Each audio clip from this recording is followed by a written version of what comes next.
intro as we have folks still. So welcome. Theo Fort-Stiegler here with Nexus for Change and the Bowling Green State University Graduate Programs in Organization Development and Change. I got to say that a bunch this morning at a leadership breakfast that we had here locally in the city of Toledo with about 600 folks in attendance. That was pretty fantastic to see some of our alums. We are here together because we have today Dr. David Coghlan with us, who is indeed are you in Dublin, David? Oh, yeah, or yeah, right in the center, yeah. Right in the center of that beautiful city. Mm-hmm. And as part of our series here with Nexus for Change, we've had the opportunity and the honor really to feature some of the original thinkers and thought leaders in the field of organization development and change. I always enjoy these conversations around, well, what exactly is that? So we'll dive into that a little bit deeper at the top of the next hour. But before we head to those conversations, I'm really delighted, David, to have you here as somebody who I think really has been at the forefront of wrapping my head around what is this idea of being a participant observer and being somebody who wants to understand the thing that I'm doing while I'm doing it in the teams and organizations that I'm part of, and to really do that from an evidence base that I think you have helped inform with many book chapters and articles. David is the Professor Emeritus and Fellow Emeritus at the Trinity Business School at Trinity College in Dublin. And so we're honored to have you here. And without further ado, I'm gonna sort of toss the ball over into your court to share with us what you're bringing today. And want to encourage folks that have questions, comments, to share those in the chat. Lisa and I will sort of keep an eye on that. And David, hopefully we can, if there is some really intriguing inquiry, sort of toss that your way. And we will have questions. No hard questions. Yes, no, that's the one condition. Yeah. No hard questions here at all. So we'll look forward to that conversation, and we'll have some time to specifically ask you follow-ups. But yeah, so I already said once, without further ado, I mean it this time. David, over to you. Thank you so much for being here. Okay, thank you. Let me see if I can get my sharing button right. I will, by the way, post some links to our sponsors, the Academy of Management, OD&C Division, the BGSU program. So if you're interested in who all supports this here endeavor, there'll be some links in the chat for you. Yeah, what you got. Anyway, thank you. And it's a pleasure to be here. Steve and I worked on the Organization Development Journal together as co-editors. Well, it was 25 years ago, I think.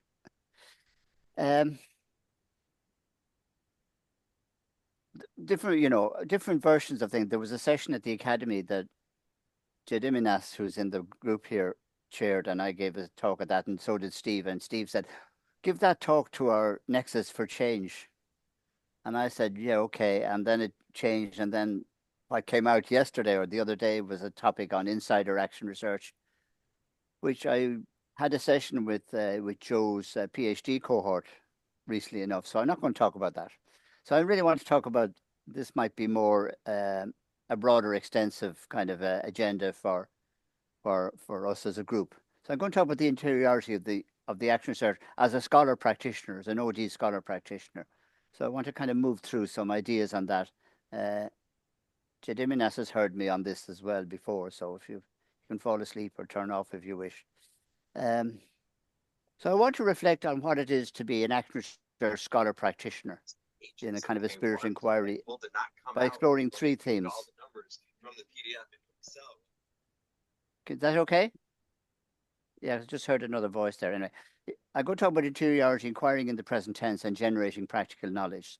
So, and hopefully this will focus in on really what it is to be an OD scholar practitioner. And that's basically, I'll talk for about half an hour on this, and then we can get into groups and talk about that. So what is a scholar practitioner?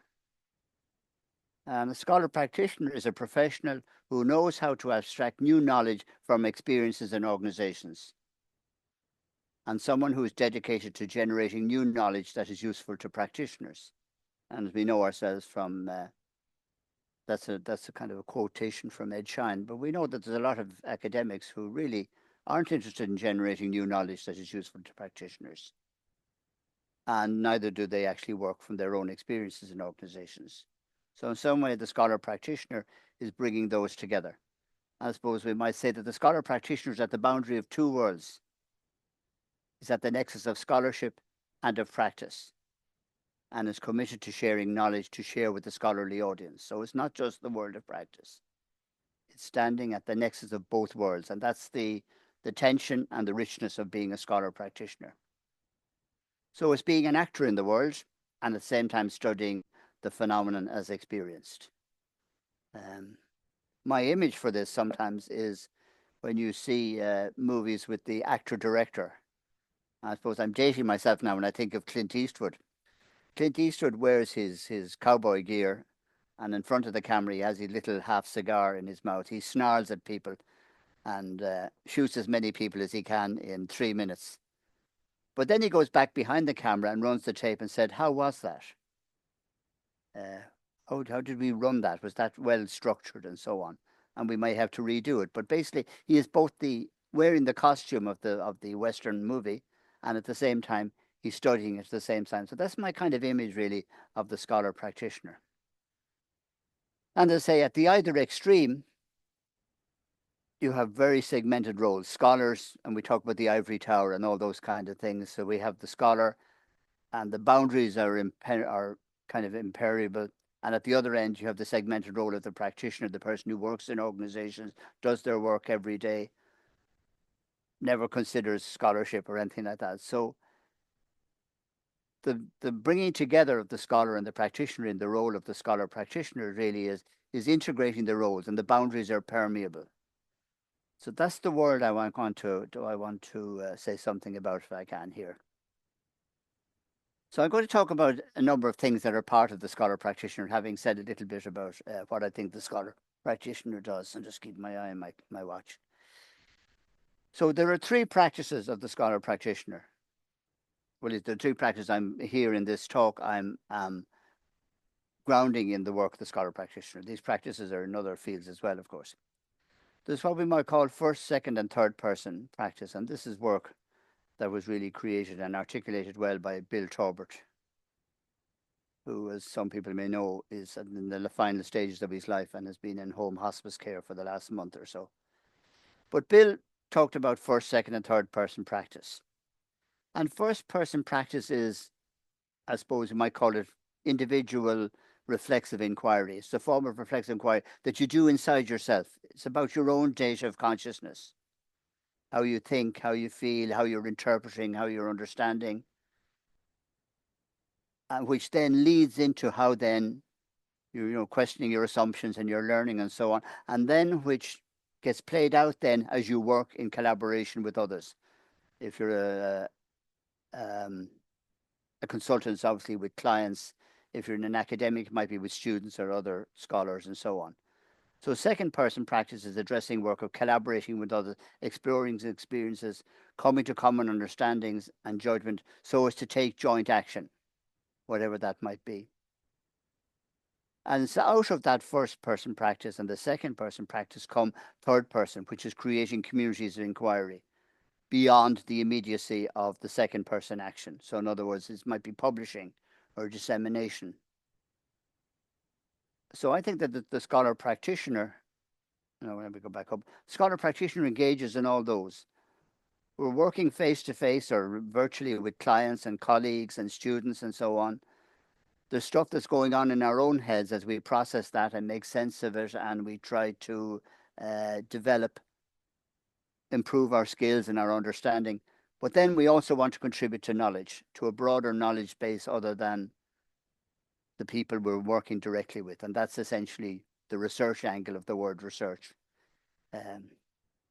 So I see those three as kind of integral to what we're doing when we're working with as scholar practitioners. Not only are we working with people, but we're also working on ourselves, and we're trying to create something for a wider audience beyond the immediacy of that situation. So that's my first pillar, really. Second pillar then is to say, I'm going to talk about three aspects or three processes really of the scholar practitioner: interiority, inquiring in the present tense, and generating practical knowledge. So interiority, and this is I've been publishing a lot about interiority of that, is reflexivity might be another word, or reflexive monitoring. I've been doing some work in the transdisciplinary world, and there's groups of people who talk about reflexive monitoring. So in other words, holding our engagement with what we see and hear as we work with in second person work with clients and colleagues and students and so on, with what's going on in ourselves. So how we are thinking and feeling. I have an engagement. It was at the Academy of Management one time, I think, and I was in a small group, and one of the people in the small group, she was a doctoral student. She said, "How do you know when you've enough data?" Which is a great question. And one of my colleagues, who was another well-known academic in the field of organization studies and that, said, "The data will tell you." And I said, "No, the data tells you nothing. Knowing whether you have enough data or not enough data is a judgment. It's a judgment in the mind of the researcher. It's in the mind of the scholar. And obviously it's based on your experience, your knowledge, your training, your education, that you're in a position to be able to say, I have enough data or I don't have enough data. But data tells you nothing. And I get very frustrated with what is very often the externalization of research. And that's what I suppose the traditional positive research does. Data is always out there. While in fact, it's our engagement with the out there and what goes on in ourselves as we begin to process that stuff. And the traditional OD work on working on the self, it links into that.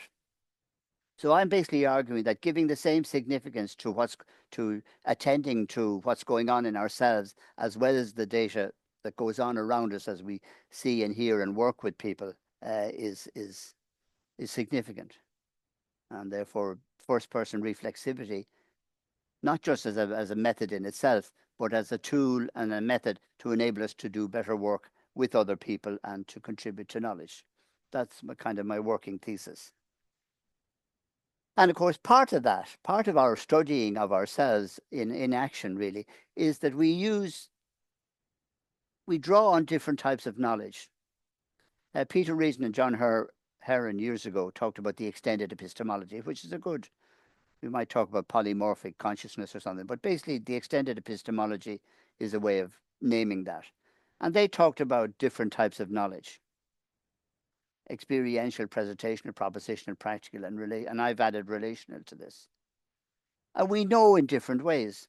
Like if you're doing science, obviously you have a very systematic, ordered understanding of what's going on. You collect data very rigorously, you analyze it very rigorously, you test hypotheses, all that sort of stuff. That's the propositional or scientific knowing that we're very familiar with. But when you read a novel or go to a play or go to a concert or visit an art gallery, you're not knowing scientifically when you're there. You're engaging in a kind of an aesthetic form of knowing, where you're appreciating color and shapes. Or if you're reading a novel, it's the design and the flow of the plot and the creation and the development of character in the novel or the play or whatever. That's what you're studying. Or you're listening to music. So then there's practical knowledge, which is the knowledge that you do how to get things done, how to cook a meal, how to drive a car, how to do anything practical. So we move in, and then there's the relational knowledge that we have as how to relate to people, how to make friends would be one domain of relational knowledge, building relationships with people we care about and so on, family and friends. But also there's the relational knowledge that we draw on when we're meeting people, working with colleagues, when we're meeting new clients, and so on. So we move in and out of these forms of knowledge. But they don't contradict it. Well, they seem to contradict. Take, for example, this is my favorite example. Imagine yourself with your loved one, your special loved one, on a nice summer's evening, looking out wherever you are, over the Pacific or over the mountains or whatever it is, and you get all romantic and you say, "Oh, look at the beauty of the sunset." You see the sun going down and the different colors of across the water, the mountains, and so on, you know. And your friend turns around and says, "Don't be ridiculous. The sun doesn't set. The Earth has just revolved on its axis." Now, the thing about that is both are true. Scientifically, in propositional knowledge terms, it is rubbish to say the sun rises or the sun sets. But in a presentational form of knowing and aesthetics, it's so appropriate that we have photographs and art and music and songs and so on about the beauty of sunrises and sunsets and poetry and so on. So we can move in and out of different forms of knowing depending on the context we're in. And I can think of an example of where I was working with an organization or a group of people, I can't remember where they were, but we were talking about technical detail and results and what results meant and what significance was being attributed to different types of conceptual data or practical data. And it got very tense because the different disciplines in the room, whether it was the finance people and the marketing, began to kind of get at one another because they all see the world in very different terms.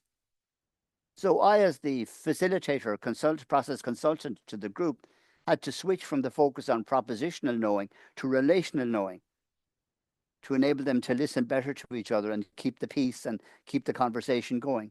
So you can move from one form of knowing to another depending on the context.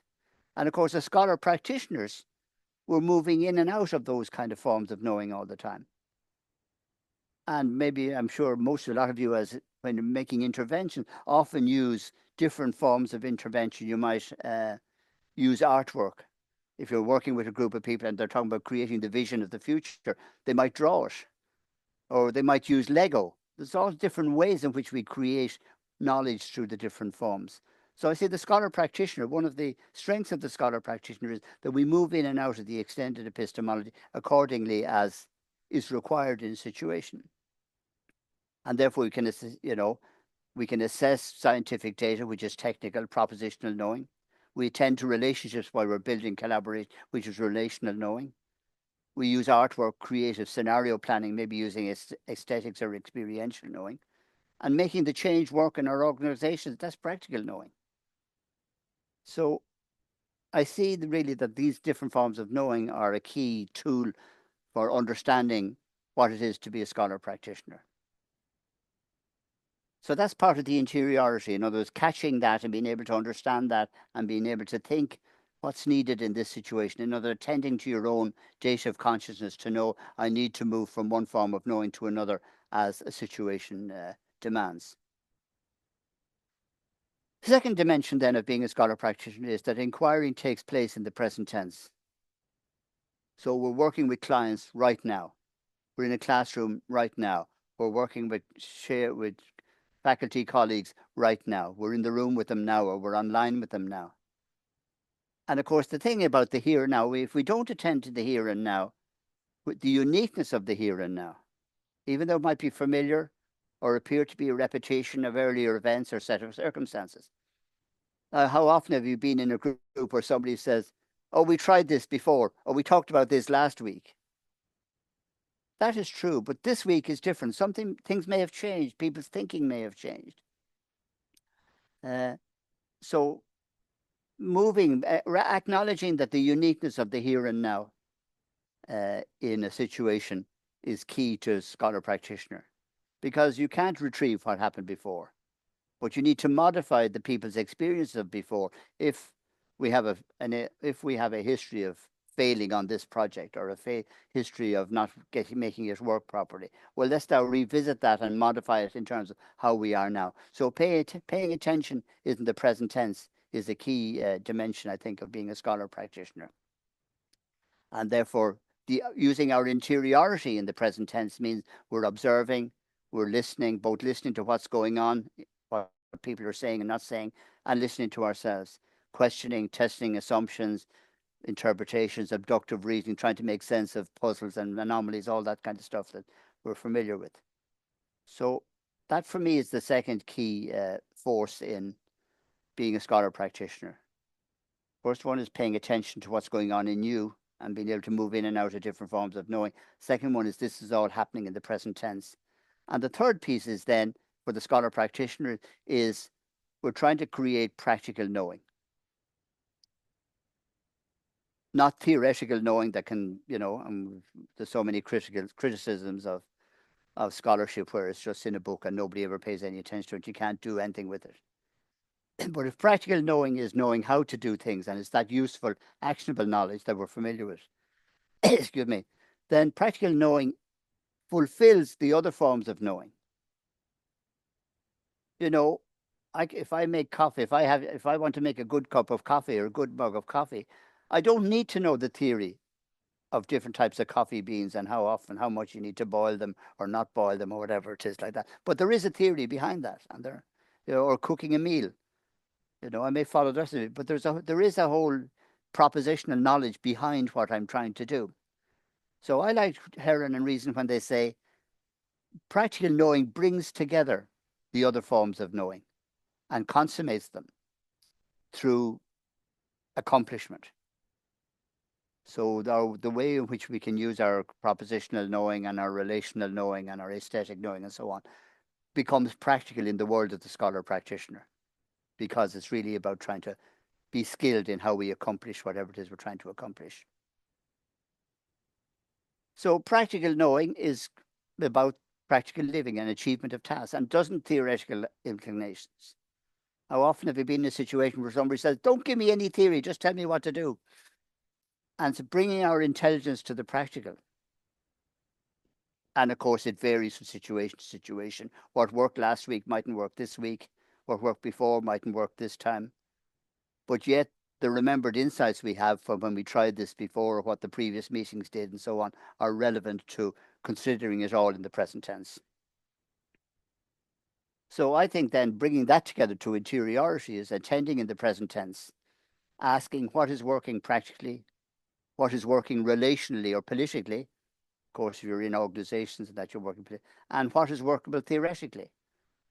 So I think interiority and practical knowing consummates the different forms of knowing in the here and now as you're working as a scholar practitioner with clients or colleagues or students or whomever it is. So I'm just going to just have a little swig of my water here.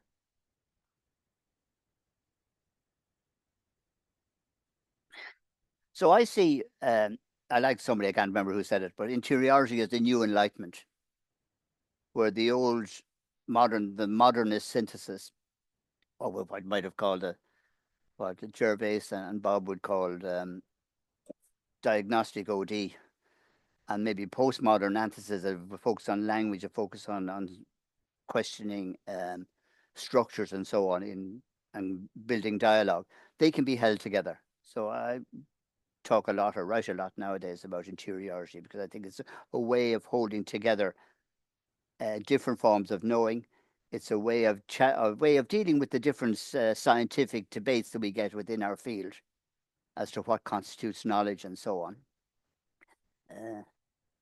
And that therefore, as we look to our future, sustainable future, I mean, looking at our role as scholar practitioners in the world, the future of the planet and so on. So interiority is attending to what we are about. How do we formulate values?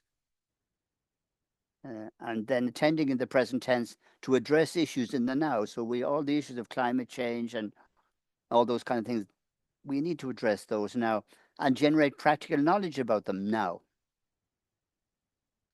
Like scientifically, we know what to do. I mean, the scientists have told us about greenhouse gases and all those kind of things.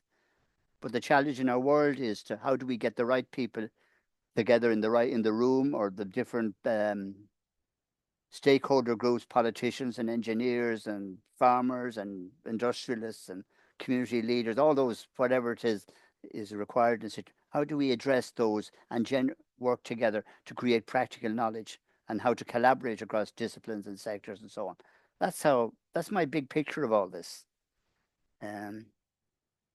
So that the present tense and the practicality and the interiority are kind of weaving in and out of one another. I'm not sure the scissors is the best kind of image there, but I was so pleased to find it and make it work like this. So that's as much as I'm going to say. So what I think we can do, and link in now to our webmaster here, to Lisa. So here's some questions for you to think about. We might get into smaller groups to talk about this. Well, is there an occasion where I, as an action researcher, drew on my interiority? Can you think of an example, whether it was spontaneously or tactically? When you were in the present tense, you were addressing a practical issue and you caught something in your mind that said, I need to think differently, or I need to act differently, and move away from the script, so to speak, to address whatever it is going on in the here and now. So I suggest maybe you tell a little story. We don't have a lot of time. We've about half an hour or less. Engage in inquiry to help each other understand how interiority operates and what might be learning as a scholar practitioner. Lisa, can that slide still stay up? Even if it can't, I think I'm gonna. Or people might write it down if they want. Anyway, the questions are prompts. This is not an exam or test. Yeah, and I just screenshot it and put it in the chat. So can you hopefully everyone can see that. It's now, I just made it just after 4:30 or what is it, 30. So how much time do we have now? We have till the top of the hour when David Bright takes over. Correct. That is true. Correct. Hi, David. So if we get into groups for maybe 15 minutes, and that gives us 15 minutes to have a general discussion, and then David can turn everything into magic. That sounds perfect. So all right. if we're going to be in groups for 15 minutes, I suggest maybe groups of 3 or 4 might be and I got the way to do it. Anything, yeah. We're ready. Okay. All so right. you do that, and I'll. Here we go. So you should all be seeing an invitation to join a small group conversation. Mm-hmm. And the slide will still be accessible in the chat with the prompts. I need to leave it up then, don't I? No, it's screenshot in the chat. Oh, it's okay. Yeah, so as long as folks find their way back to the main chat, they should be able to do that there. All right. David, would you want to join one of the conversations? No, let me sit outside it and that's fair. Let that go, yeah. I want to share with you that I am fascinated, particularly by that last prompt. So my dissertation research, as of 2 weeks ago, I'm now a doctoral candidate, which feels good to say, is in what I'm calling collaborative improvisation. The idea that there are opportunities in groups of 3 to 7 where people have some structural container, but within that they are able to interact in a way that hopefully amplifies synergy, regardless of the domain of interaction that we're talking about. So the obvious examples that often come up are, the jazz ensemble or the dance troupe or the improvisational acting troupe. Have some conviction that I need to be careful as a researcher as to how that informs what I'm doing, which is in part why I'm so fascinated by action research. That I believe that there is a sort of a core human interactivity that allows us to interact in the moment. And so your lens on interiority really resonates with me as something that I probably need to dig into as to how that is a component of this phenomenon that I'm thinking about. Yeah, I mean, it's nothing new. We do it all the time. But I've just, I'm putting a word on. Lisa turned her camera on. Okay. It's okay, yeah. That's Can really you hear me? great. Yeah. All right. So, yeah, I'm only seeing Wendy and Dolly. Yeah, I can see Dolly's name and David. So, and there, Lisa is also in So there. Dolly is in here twice, so I just have to figure out which login needs to go where. That's why I came in. Oh, okay. So I'm not sure which one, Dolly, if I expel one, which room you'll end up in. Okay. Just expel me. That's fine. Yeah, there's two. So Dolly's logged in twice. Okay, yes, so that's the issue. is in the other room. Yeah. Okay. Yeah, great. give you this fun little thing here. Okay, so I'm leaving to go do that. I'll be right back. Okay. Hold on. Okay, now I get it. Yeah, like I saw it and then I was just like, oh, I better go find out. Yeah. Okay. Capture it in a formal sort of document that then would get passed on. Yeah. So I'm grateful for you as somebody who's really honing in on, what is that intersection, and had the pleasure of getting to meet and engage with Jean Bartunek, for example. There's folks that really are looking to understand how can we connect at least some more folks across that presumed divide that exists still in so many of our institutions. Yeah.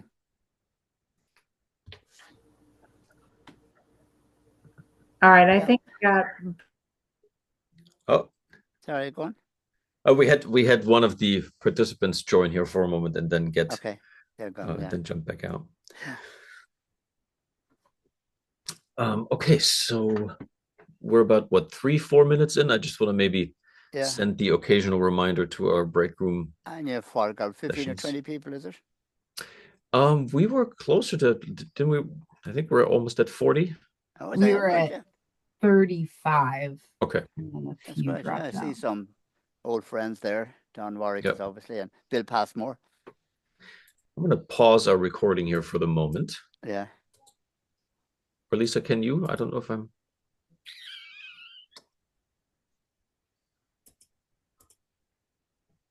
Excellent. Yes, we're going to practice some of your preaching. Not that it sounded like you were preaching, but.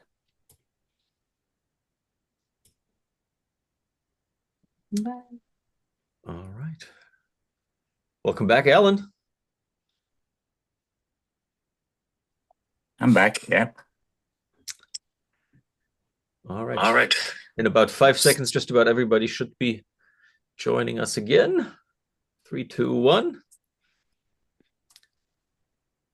Welcome back, everybody. Lisa and David and I were just debating that usually when there's good conversation, people wait till the last moment for the Zoom to kick them back into the main room. So we apologize for so rudely interrupting you, but we also take that as a good sign that you hopefully had some good conversations. Yeah. Who's willing to share or an insight, a query, maybe a question back to David as to what you all touched on? David. Well, we were having a great conversation, Dave Fearon and I, and we were one of those that got cut mid sentence. Dave, go ahead. You were going to share. I was going to say it was Old Home Week. We discovered that Lisa lives in Portland and grew up there, and I grew up about one neighborhood away in Portland. And so we got through that, but then we talked about my theory was that because of the way we grew up in Maine.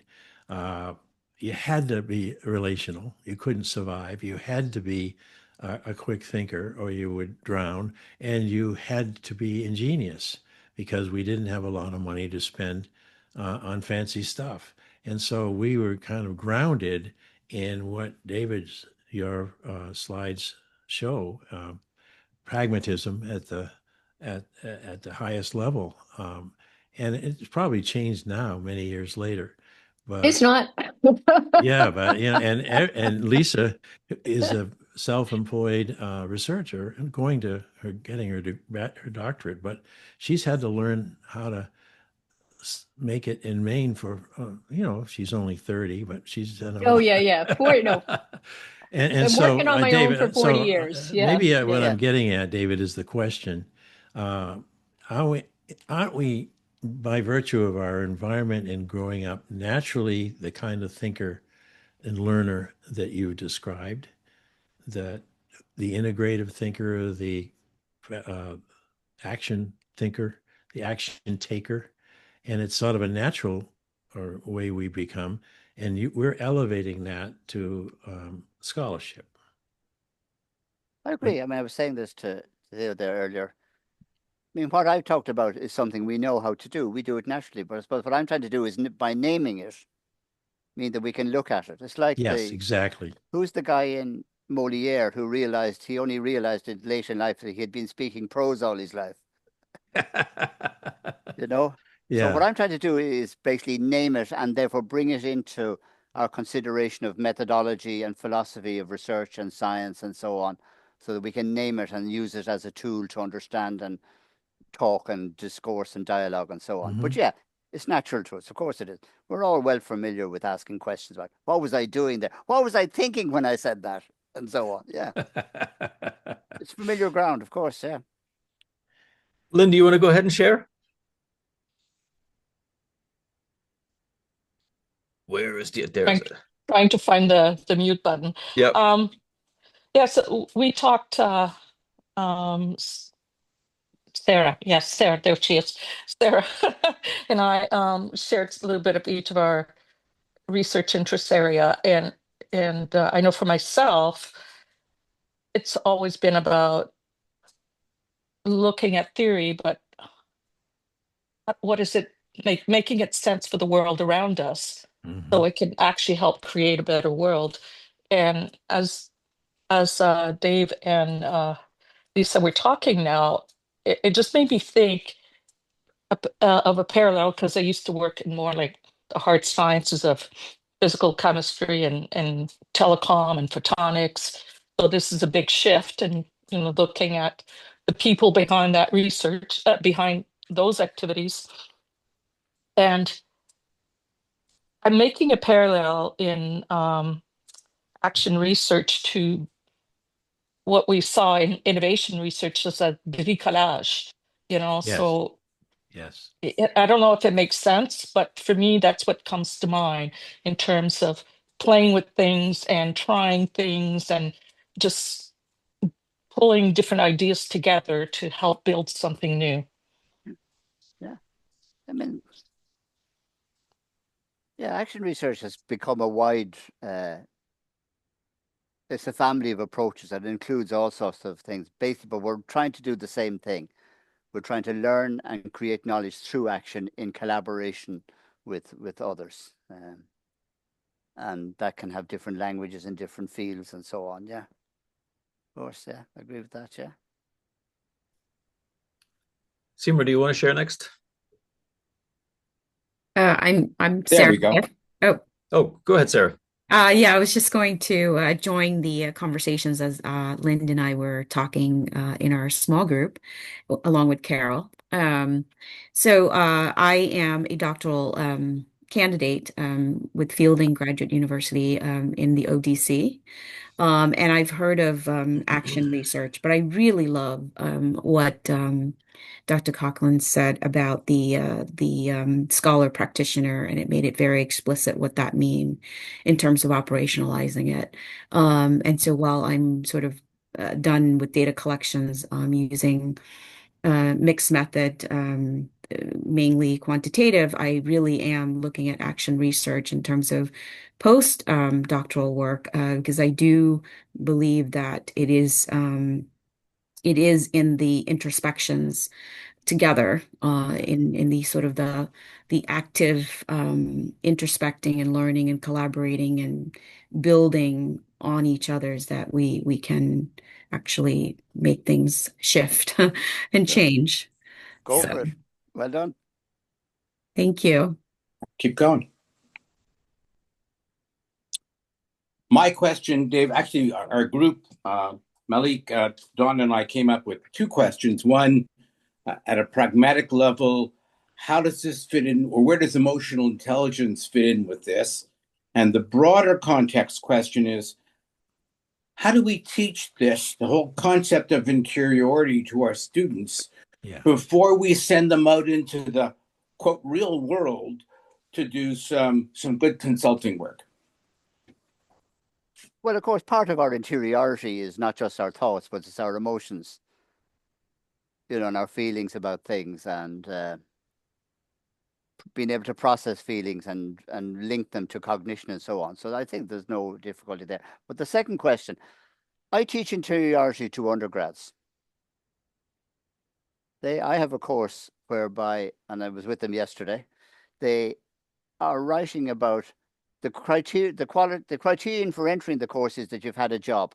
Now, they all work in bars, restaurants. They've done internships in the big consulting companies, and they're in small startups and everything. And I'm trying to teach them to look at, learn from experience. So what's going on here, rather than, because they're so used to starting from the textbook. Yeah. And to be able to understand how their experience of what's going on in their restaurant or whatever it is, and is not just because they're implicated. So like if they read a case study in a textbook, they're detached and they can say, oh, the manager should have done this, they could have done that, and they can write papers on that. But when they're in an organization they worked with, what the manager does and doesn't do, or what colleagues do or customers do, affects them emotionally, affects them cognitionally. And therefore they have to learn to be able to work in the organization, stand back, and at the same time assess how they come to know. So when a 21-year-old female student says, my boss doesn't like me, possibly because she didn't say hello that morning or something, I say, well, how do you know that? On what data are you basing that judgment?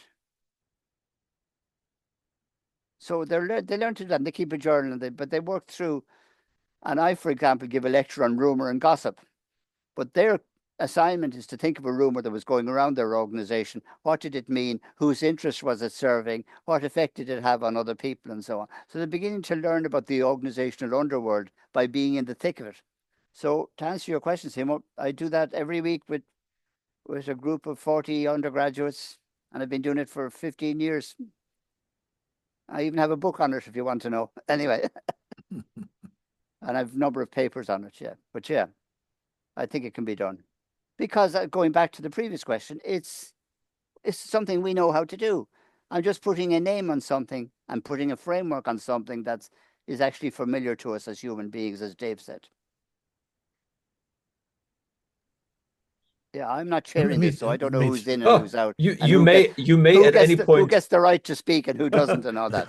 You're in the best chair, so you may. Let Rihanna had her hand up. Yeah, go ahead, Rihanna. Thank you, Theo.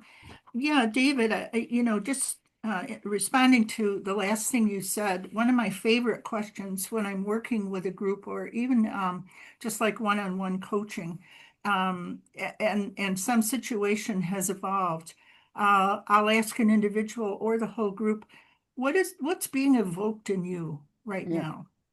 And I think that takes them right into that interiority development place. They have to pay attention inside. And then if all I'm hearing are thoughts and thinking cognitions, I'll say, can anyone name an emotion or a body sensation that you're aware of right now, to try to to encourage some sensitivity to their embodiment and their emotion. And accompanying this in the context of a course, they do have to, I'm expecting them to read, and therefore develop an understanding. Like if somebody had a chat question running across the bottom of my screen there about adult development. When my students are working in organizations as students, so know that they're 3 nights a week and it's pocket money for being a student and all that kind of stuff. They're working with people who are older, people who have kids, people who have mortgages, people who are there a long time. So therefore, we do have to talk about adult development and the different stage, what it is to be a student worker in your 20s, to be somebody in your 40s who's settled and all that. So they need their interiority, their conceptual needs to be informed as well. Whether it's, so I think it would, and particularly, I mean, horrifically, really. I mean, I've had a lot of students over the years who have been, because they work in hospitality, suffer a lot of sexual harassment. When I read a student's journal saying, I went into the ladies' toilet, sat on the floor, locked the door and cried for half an hour. So they have to read stuff then about Me Too and read about sexual behavior and inappropriate touching and all that, to begin to understand that it's not them and their guilty feelings. Like I had a girl last year who worked in a bar in New York, and she kept wondering, was it her fault that her skirt was too short? But it's only because of reading she was able to stand back from that and say, okay, there's stuff that's happening to me, but there's also stuff in the culture, and there's stuff coming from this male barman or these culture and so on. So reading, I think, is also part of this informing interiority. Definitely. Yeah. My concern is that most people here who are working on masters or doctorates, we're forced to act as if we're physical scientists. In other words, we have to be objective. We have to be removed almost entirely from the subject matter or the people if we're studying people. It's never made sense. Human behavior is far more exquisite and variable and changeable to try to lock down a set of behaviors that happen only in a moment and then make a theory out of it. So how, David? And that's Anglo-Saxon philosophy. Yeah, But if you go to Central Europe where you phenomenology and, you people like Husserl and all those, being part of something and being your conscious intentionality is taken for granted. Well, I think we got to get some European thinking over here in the States then, because but they get contaminated. That's the problem. Still, and I retired faculty member, but I could tell a great story and I could only have it published. But if I had, a set of data and I did all the rituals and came out with a set of conclusions, I get published. But it wasn't me. I mean, it was just a chore to get it done. And organization, behavior, and change. How can we possibly not want action research to be at the center of the study and the practice of supporting change? It makes no sense. So we could create a whole new discipline, and we have a journal, but there's a lot more that we need, because we're telling kids, learn your interior, be emotion, read the situation and all that. And then we lock them into a master's program and you say, no, we can't possibly make that a thesis. It's too qualitative. So I'm sorry to have to use all this time to spout, but it does bother me. I think in a way that that is an interesting opportunity for us to shift gears just a little bit, because David Bright is here, who is an academic in his own right, but I think also somebody, and as are many of us here on this call, that he is as well. But I think that Dave Fearon, lots of Davids here today. Yeah. Dave Fearon, I think what you're pointing toward is a tension point that is, I think, amplified in our field. We're talking about organization development and change. We're talking about organizational behavior science. We're talking about the social sciences. That intersection of we are in it by the fact of the thing that it is that we're looking at, that we're inquiring about. Mm-hmm. And I do think there are some shifts in the programs that I have been privy to, either participating in or learning about and talking to colleagues and fellow students about, that there is a shift toward how do we wrestle with that, what feels often like a disconnect, that I am a practitioner, I am somebody that wants to get the best of this to make an impact, to make a difference, but also wants to honor a level of academic integrity that then allows me to say, this is really a solid finding. I've done my due diligence to treat this as valuable information that I've drawn from, that I've researched, that I've contextualized. So I think David Bright, the questions that you're about to ask David Coghlan can maybe help us inform a little bit how we get to some of those places. So this is a part of our ongoing series where we've had the honor to talk to folks like yourself, David Coghlan, that have been at the forefront of much of this thinking for a while. And so we want to just capture some of your responses in the moment, maybe, as to how some of the I have no idea what David's going to ask me. Maybe that's helpful, right? Yeah. So David Bright, over to you. All right. Well, I appreciate the opportunity to have this conversation. And David, it's always delightful to be with you and to learn from you. Steve and I have been working with Ignacio Pavez and Danny Montfort on a project over the last few years where we're really trying to categorically understand some of the fundamental assumptions that are at the root of our field of organization development and change. And so we're asking these questions of all the presenters as part of this webinar series.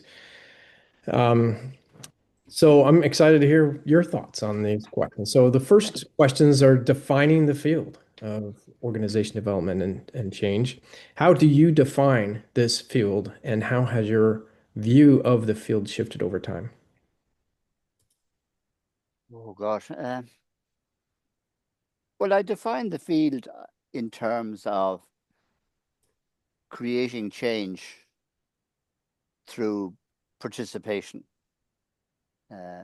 So, I mean, when we talk about organization development and change, the adding change, which the Academy did, I don't know, 15 years ago or so, I think muddied the waters a bit, because there are lots of change agents that aren't participative. They come in, what Ed Schein used to call the doctor-patient model.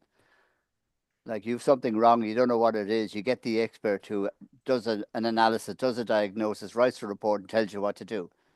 Take these tablets 3 times a day for a week, or whatever it is.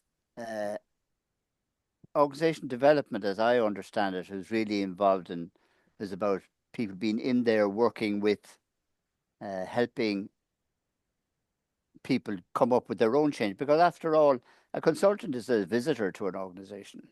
Mhm. And therefore, how do you get that insider, deeper knowledge of what might work or might not work, unless it's a collaborative venture with the people who have that knowledge, even though they mightn't know they have it, it might be tacit. So it's that kind of I'm not good at fancy coming up with nice definitions, but it's about enabling change with the people who are concerned. And of course, that's what action research is too. So I see ODC and action research as intertwined, and that's its heritage, going back to Lewin and all the early people like that. Right. So just to build on that, to what end do we facilitate and foster and encourage participation? Well, it's for the good is whatever the greater good is, considered whatever the good is to be. I mean, it may be at one extreme, it could be to stop an organization going down the tubes, or on then a wider global scale, it could be saving our planet. And you have everywhere in between. But it's about, we do action research on things that are worthwhile. We don't do action research because we found a gap in the literature sitting in the library. We do action research. When I'm invited to give doctoral seminar in a once-off thing, like I would get wheeled into some doctoral group to do an hour on action research, something like that. And I would say to them, where did you get your dissertation topic? And most of them say, well, it's through my supervisor and it's through spending 8 months reading the literature. And I say, how many of you looked out the window and said, there's something I want to do something about? That's the difference. So the determination of what is worthwhile is in... And of course, deciding what is worthwhile is itself a collaborative process. Okay. Right. So what I think is worthwhile and what you think is worthwhile might be quite different. And if you're working in a group or an organization or a community, it's how they come to terms with what is worthwhile and what is doable. Because there are some things that are worthwhile, but you're going to be messianic to try and have a go at it. So what sets OD apart from, or ODC apart from related disciplines, and how is it being shaped by our current global and organizational challenges? Well, I think OD was always, see, the O in OD is organizational. And of course, there's always been a wider understanding or use of the word organization. So organization, I can't remember the guy's name, but he had all these books on OD in schools back in the 60s and 70s. But schools are organizations, of course they are. And there's OD in hospitals and healthcare. But OD, when we talk about community development, as distinct from organization development. So those, how do you work with, let's call them what they used to call loosely coupled systems, where there's no hierarchy. And everybody all relationships are collaborative. They're all peer relationships and collaborative. And if you want to get anything done, there's nobody to tell you, go do this, but we have to agree to do it and so on. So that would be one aspect of it. I think the key thing, and this is something I was talking to Theo about earlier, it's a book I'm working on at the moment, is transdisciplinarity. I think OD has the facility and the technology, the capacity to enable people of different fields and different disciplines to work together. I think that's if you take our grand challenges and our big issues in the world, no one discipline is going to address those. So we need to have economists and social geographers and engineers and climatologists and so on to be able to talk to each other and be able to work together. I was telling Theo a story. A colleague of mine is working on a big project he's doing it in Africa and as well as Ireland and the UK on basically water retention and better use of water. And there was this particular project where the engineer had this notion of pump as turbine. So they were able to, the water flowing down the hill was able to generate enough energy, and then they pumped the water back up again. And there was that engagement between the pump and the river and so on. And the engineer was very proud of all that, and he was displaying it, all that. And the social geographer beside him said, well, in 5 years' time, there might be no river. Or there mightn't be enough water in the river to generate that kind of power. Now they have to talk to each other. I think that they have to talk to each other. And it's true in our world. I mean, we know what to do in our planet. I mean, the scientists have told us about greenhouse gases and all that. But what the OD does is basically we need to be able to work on our skills to enable people to get together, whoever the relevant people are in various constructs. And there's a great little book that Jean Bartunek brought out a couple of years ago about, social scientists taking their power and addressing these, using our skills and our knowledge to address those kind of issues. Very good. All right. Thank you. Let's shift gears. Look at some of the foundations of the field. So who, in your mind, are the key historical leaders and thinkers whose work anchors the field of ODC? Maybe the top five. Well, obviously Kurt Lewin's at the top. Yeah. I wrote a paper recently, and I've actually got the best article in the OD Review for 2025. But it was basically saying, what is his social science? What is this social science? Because he radicalized social science. And it was basically, he was able to, and it's in his interiority, because he's able to say, this type of knowledge does this, and we also need this type of knowledge to do this.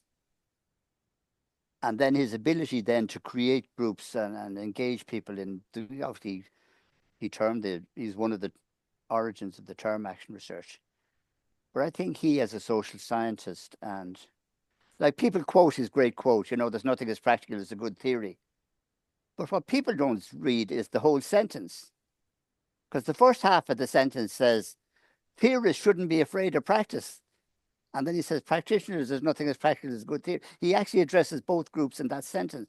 But the flying around of that phrase, there's nothing as practical as good theory, actually misses the point of the sentence. Because the first half of the sentence says, hey, theorists, don't be afraid of practice. So Kurt Lewin, for me, is the maestro, really. Okay, very good. Who are some? And that's in the ODC, and then all the people who followed on from that. I mean, my personal mentor, he was Ed Shine. And I liked the stuff that Chris Argyris did, even though he might be difficult going and so on. I think Bill Passmore, Bill might be still in the group, I'm not sure. But I'm concerned, what I suppose I don't know, where the future is. And at any time I'm at the academy, we always sit down and say, all these values are gone or they're going. And this is the kind of work you're doing. And I hope you and Steve and Danny and Ignacio are beginning to create, because we need to. I get depressed, and it's going back to basically what Dave Fearon was saying earlier. I get depressed by the way academics go, and you only become a scholar if you can have 5-star publications, which nobody reads anyway. And there's all that stuff, and that action research, instead of becoming more prominent in universities, is becoming less accepted, and it's in obviously very exciting programs like Bowling Green or Benedictine or something. I'm not even sure it's in Fielding anymore. So I guess, yeah, I'm not happy. I'm a bit depressed about the future, if that was one of your questions. Well, it's related to the question. Well, the top 5, I've given you 4 of them anyway. That's good. And Peter Reason and people like that. Rami Shani would be huge for me, yeah. Okay, very good. Thank you.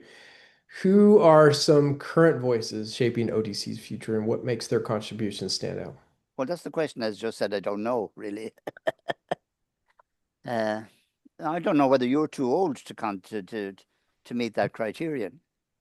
You know, I think some of us oldies. Well, you're much younger than me, I suspect, but yeah, I don't know who the younger generation. I mean, I see it I look for jobs, Journal of Applied Behavioral Science to see, and I see Gavin and people like that and that.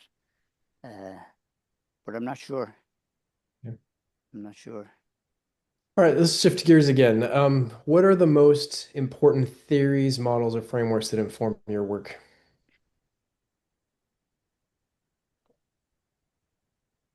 Well, models, frameworks. I mean, my basic point would be Christianity, which is about faith, collaboration, justice for all, belief in a bigger picture, obviously bigger picture through the life and work, life of Jesus Christ and so on.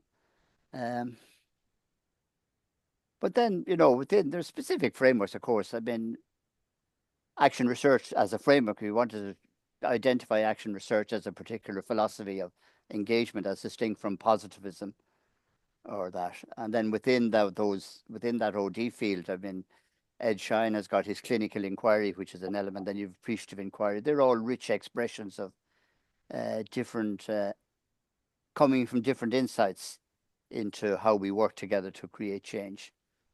Revance's action learning and Ed Shine's process humble inquiry and so on. The collaborative inquiry, cooperative inquiry of Peter Reesner, collaborative inquiry, the appreciative inquiry people. They're all rich approaches within a broad umbrella of action research and OD, I think, yeah. So as we build on those theories, those models, those frameworks, what are the 5 essential? You're big into numbers. 5 is your favorite number, is it? I'll not. You can put whatever number you want on this. So what are the essential competencies for practitioners working in the field? Well, I'm back to my talk. Obviously, there's let's call them interactive or social competencies, like the ability to listen, to work with a group, to work in teams and work cross-culturally, although there's kind of human, let's call them human or not interpersonal, interhuman, interpersonal, intersystem, intercultural. There's that whole range of things which I put in one kind of box. So that, and then the second thing then would be, you know, what I just talked about, the ability to process all that stuff, what I'm calling interiority.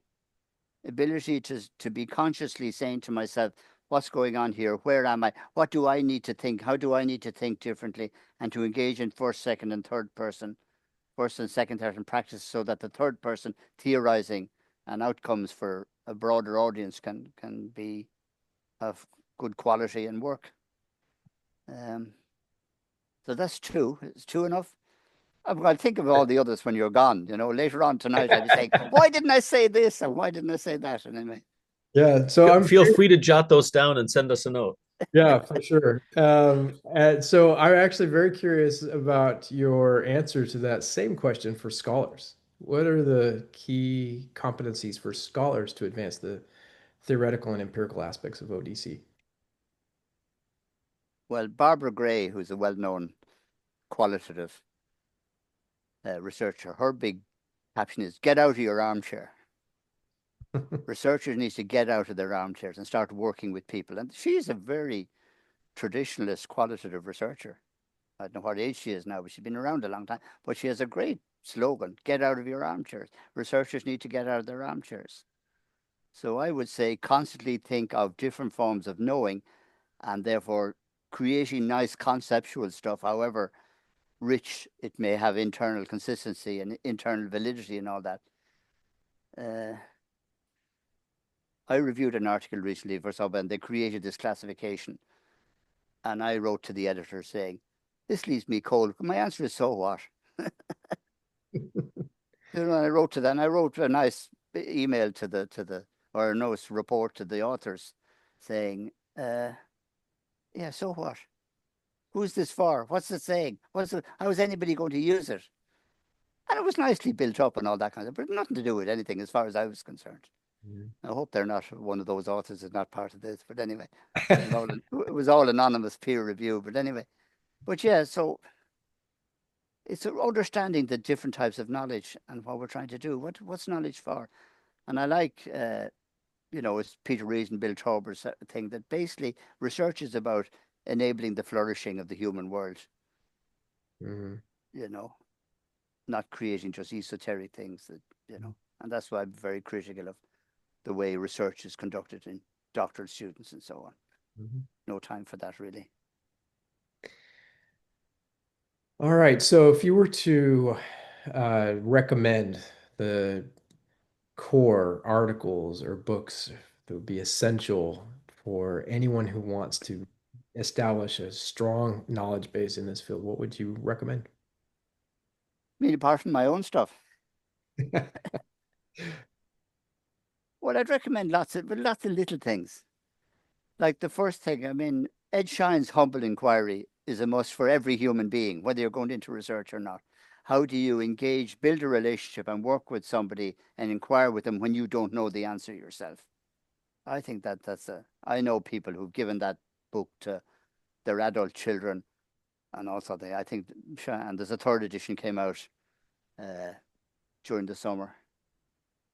I mean, there's lots of books on engaged scholarship and that kind of thing. There's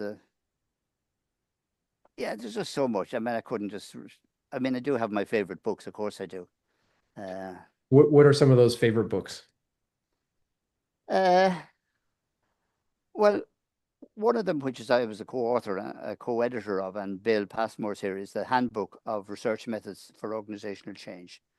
That gives a great way, and we had a webinar last week with the Management Consulting Division. That has a great range of what all these methods are and what they do. And then there's good stuff about how they link together or how they don't link together. So I think for any doctoral student, standing back at the outset saying, well, what am I interested in? What questions am I asking? And therefore, what is the appropriate method to go after that question? And sometimes a question is best answered by some kind of survey, statistical, quantitative stuff, and other times it's not. So having that range, so that's the book, for example, I think is very good because it summarizes, I think, 20 different types of methods in change. Good. Thank you. Any journals, periodicals, handbooks, associations, field relevant organizations that you recommend as contemporary sources? Well, my guru journal is JABS, the Journal of Applied Behavioral Science, and going back to its heritage in the 60s and so on. And it's the one journal that really works hard to be able to write for practitioners as well as scholars. And it's one of the few journals that will accept an action research exploration and so on.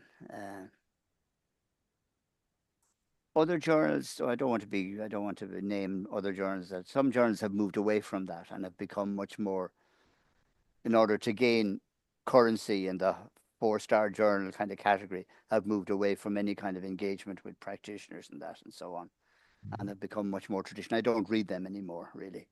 Okay. You know, I actually don't read the Academy of Management Journal. There's nothing in it for me at all. And some of the major journals that I don't even read them. And that, of course, isolates me from mainstream and so on. But I'm used to that. At this stage of my life, I don't care.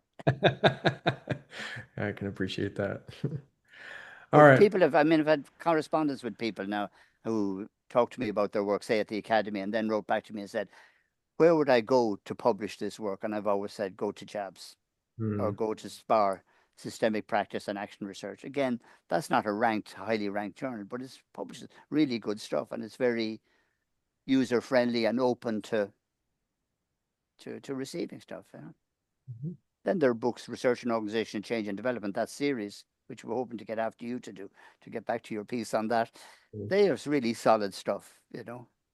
Terrific stuff in that as well. That Bill built up with Dick Woodman over 30 years, 40, 25 years and so on. Yeah. All right, let's wrap up with just a couple of other questions. Kind of returning to where we started.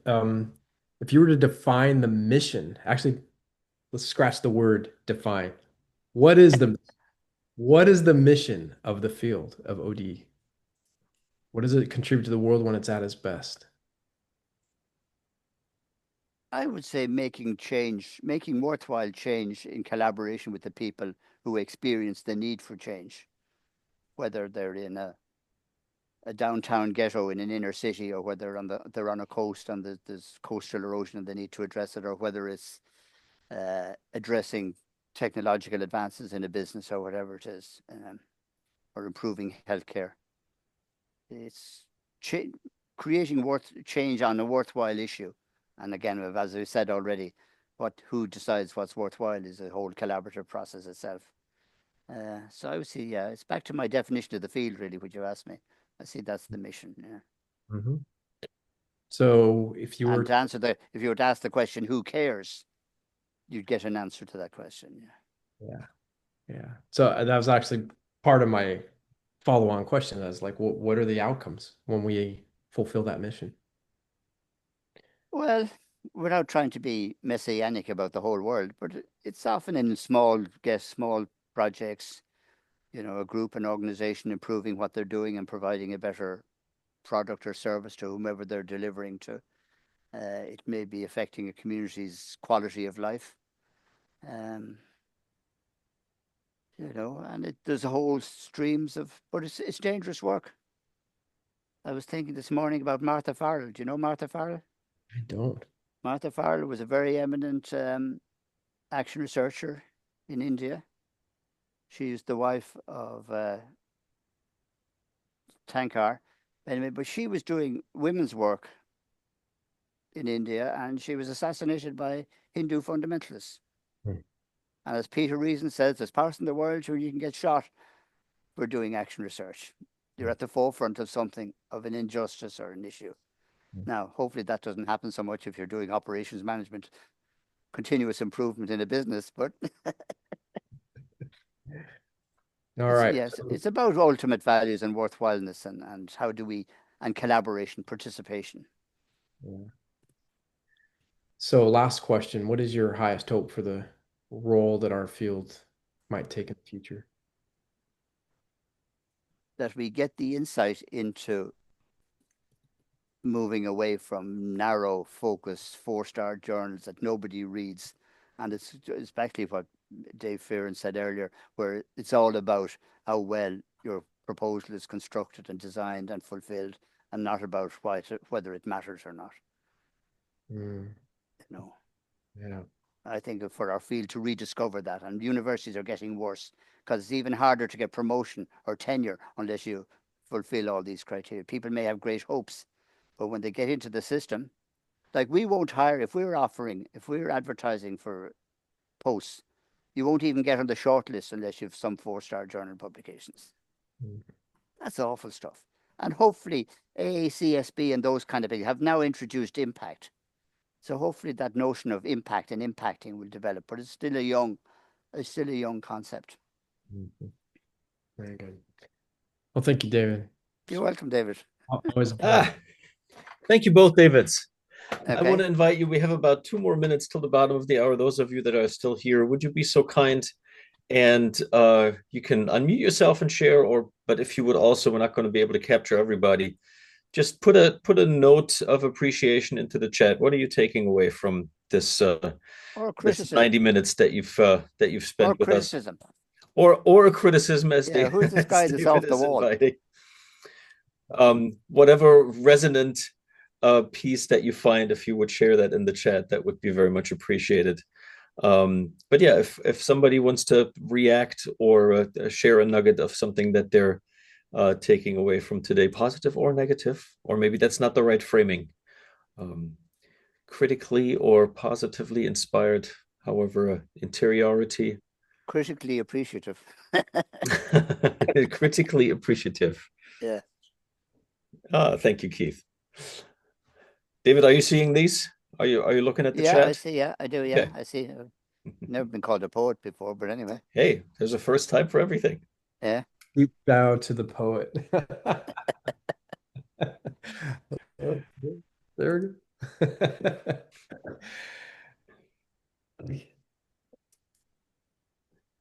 No, it's been a pleasure. I'm happy to engage anytime. So Yeah, thank you so much. any group that wants to talk to me. I don't do a direct empirical work anymore. I'm too old, so I just I'm happy to engage with people who are learners. I have a question, David Coghlan. Yeah. What do you know about your own interiority that you didn't know 20 years ago? Wow. Oh God. Well, I suppose it's coping with. I mean, I'm 77 years of age, so I'm coping, learning to be a senior in the field. Like this appreciative. I mean, I'm overawed by having been on this panel and engaging in this process. And I don't have big so my interiority maybe is less about my ambitions or my hopes to be able to keep doing what I like doing and what I feel I'm quite good at, as long as I have the energy for it. So that's a kind of an insight into myself that's linked to adult development that was put up on a note across the screen about 40 minutes ago. Mm-hmm. Yeah. So it's learning to cope with who I am at my age would be, I suppose, something I didn't know about 20 years ago. I just turned 79 a few days ago. There you are. So maybe you have the same kind of reflexivity about that. Yes, yeah? I appreciate your comment. Yeah, thank you. Well, thank you also very much. We're at the bottom of the hour. I feel like we could distill some of these nuggets further for quite some time, probably till tomorrow afternoon if we so chose. So thank you for the inspirations. David, thank you for your work and your occasional. In regards to Steve, I hope he recovers from his surgery. Yeah, so Steve Katie's not here. He had some work done on his shoulder this morning. Hopefully he'll be back in the saddle here for next week. Yeah. Wishing you all a fantastic rest of your for most, I think for all of us but Ken, it is still going to be Thursday for most of the rest of the next couple of hours. So thank you all for being here. Have a fantastic rest of your day. Okay, thank you. All right, bye-bye.